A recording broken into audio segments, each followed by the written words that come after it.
had a family business in real estate since the early 1890s when Frederick Trump was buying land in Seattle. For all intents and purposes, I'm not morally against a family real estate business because that's the world we live in right now. There's nothing I'm going to do about that. But when you look at the Trump family business and what it's become, a pattern of extracting value at every possible level, overwhelmingly thanks to their political connections, becomes clear. From selling trinkets and coffee table books to retirees who have no taste, to making really awesome watches, to business deals that flow money from the Saudi government into Israeli real estate while they skim profit off the top, to launching crypto coins that make them hundreds of millions of dollars while their followers lose hundreds of millions at the same time, to investing in companies that are positioned to make money from government contracts that their family's administration is positioned to hand out, to selling shitty Alibaba watches for $800 a pop, to seemingly running deals with foreign governments on the back of their participation in Trump-owned crypto projects. It's grim, it's dark,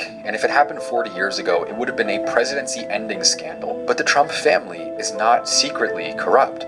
They're openly demonstrating that the presidency can be converted into a business model, and no one really cares. I found and then verified this graphic from Popular Information on Substack that showed that out of 202 articles from the New York Times, Washington Post, Associated Press, CNN, so on and so forth, only 6 of the indexed articles, or 3%, mentioned the conflict of interest arising from Jared Kushner pulling the vast majority of his income from a firm funded by the Saudi government. No one, not Democrats, not Republicans, cares about any of this. The contents of this video contains enough controversy and corruption to end an entire political dynasty, and many dynasties have been ended for far less, but there is very little attention being given to it. But at the same time, why would there be? In a world where copying Nancy Pelosi's stock trades reliably beats the market almost all the time, this stuff just isn't news anymore. We've been trained to expect it, but this is not how it should be. One of the biggest conservative talking points in the last year or two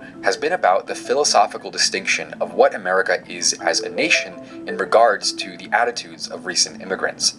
I very often hear these arguments about how people who come to the US, these illegal aliens, do not care about the values of America as a nation. They're not invested philosophically in what we stand for as a people, and that they view the US as not a place to live or to call home or to build your life in, but as an economic opportunity zone that should be plundered for personal and familial gain.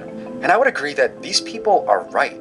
There are people in the United States plundering our coffers, taking advantage of us, treating the nation, the people, as an economic opportunity zone that can be taken advantage of and have value extracted without having to participate in what makes America, America. I just disagree on one small point, and that is who is doing the plundering.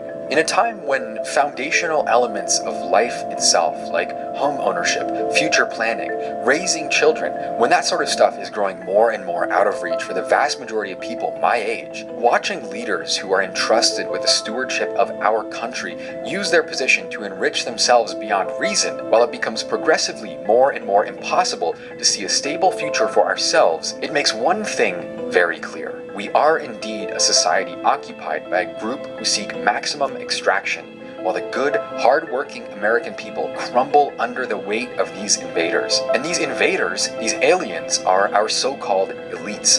These sociopaths who have managed to grab the wheel and are steering us maniacally ever closer to a cliff from which no one will be able to climb back up. I'm Philip. This has been Volksgeist. Thank you for watching.